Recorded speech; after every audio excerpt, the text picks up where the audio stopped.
American women in Pakistan are planning on doing a protest against drone strikes in Pakistan. Now, they're planning on doing so in southern Waziristan, which is, of course, a very dangerous region. And these are the ladies of Code Pink. So about 35 of them are planning to not only do, a normal protest, but they're also planning on doing a hunger strike.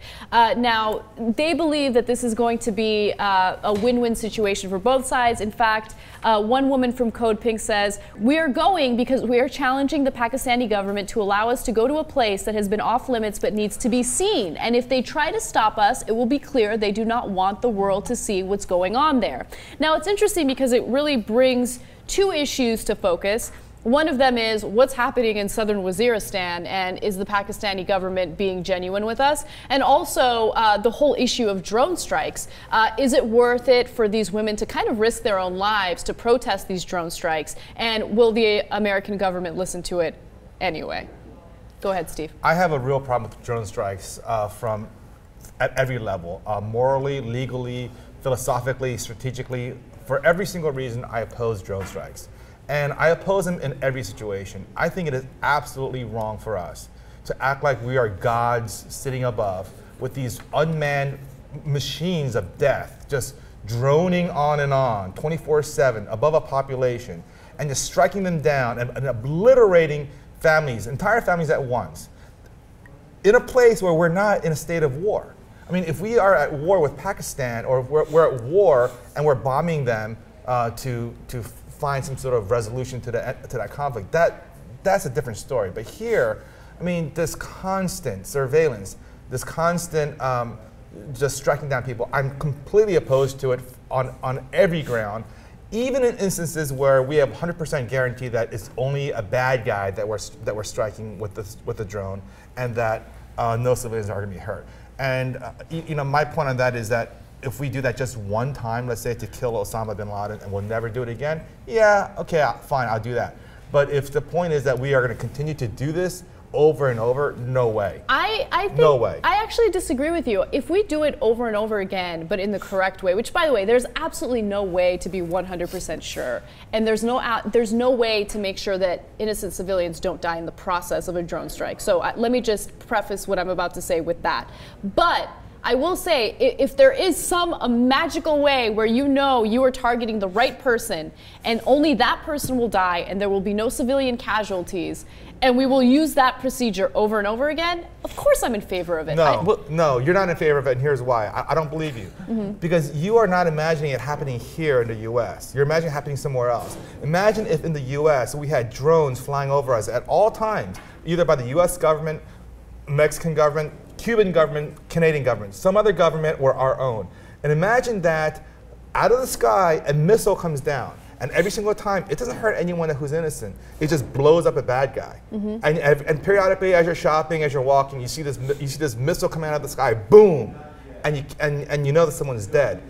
That is not the way to live. Look, in your scenario where there are constantly drones flying above our heads and we're constantly living in a state of fear, yeah, of course I'm against that. No, but you're against a constant state of fear? Yeah.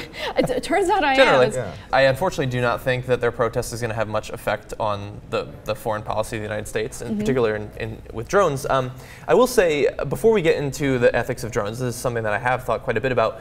The state of fear that we're putting people in, this is not something that's completely new. In World War II, we had bombers that flew so high that you would not see them before they dropped the bombs on you. A bomb would hit. Or you'd hear the sound of bombs dropping, and that was a terrifying thing too, long before drones were ever used. We firebombed whole cities in World War II because we couldn't target the particular places that we wanted, so we just burned everything down. That's one of the reasons we have nuclear technologies, because sometimes you can't target the person you want. And so I think that what's scary and what's objectionable is not necessarily specifically drones, but war. I have a problem with people with Mexico, in your example, flying drones over us. I also have a problem with a Mexican guy in a plane dropping bombs on me.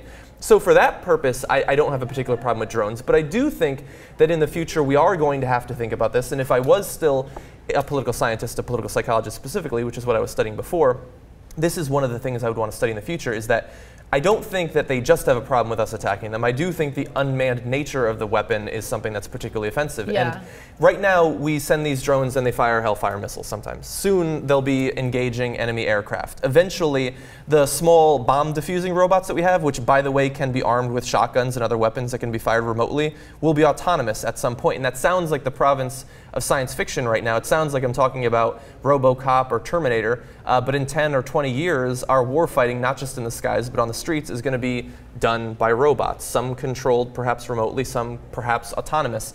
And I think that the psychological impact that's going to have on people in third world countries and the countries we invade is going to be a very interesting and important thing to study. The thing that makes me worry the most about drones and our use of drones in the future is who we use those drones for, right? Because who we consider a terrorist now, I feel like could easily change. Like the definition of that could easily change like months from now, right? So is a drug dealer considered a terrorist? I could totally see certain people wanting to take down a member, you know, of the drug cartels, for instance. And are we going to be using drones for drug cartels? There are so many members of drug cartels. So that I do see as a big problem. So, but the problem that I have with drones is that, I mean, going to your example of the warfare, I mean, in a state of war between one sovereign state and another sovereign state, yes, you firebomb cities, civilians die. That's what happens in a war. But you sign up for it as a country and you engage in the war.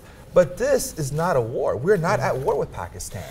Pakistani people are supposedly our allies, and we have completely invaded their sovereignty, and we're just flying in their airspace constantly and striking them down. And here's the thing, Anna, I guarantee you, and they're already working on this, we're gonna have drones over our heads. Yeah, of course, we talk about that regularly. From our government. And they're gonna, you know, use them to spy on us today. Tomorrow, what are they gonna do? They're gonna strike people down. They're gonna say, whoa, that guy, he was America's most wanted top 10 guy. And we were chasing him for 26 years. We finally got him, so we struck him down. What can we do? And you know what? We killed 3 people by accident, but that's collateral damage. Yeah, but of course I'm against that. I know, but I'm just saying, even if they didn't kill the 3 innocent people, I don't want to live in a society where we have drones flying over our heads, you know, spying on us and constantly monitoring where everyone is, picking out the so-called bad guys and good guys. And even if they got the worst people in our midst and struck them down dead, I don't want to see a missile falling out of the sky.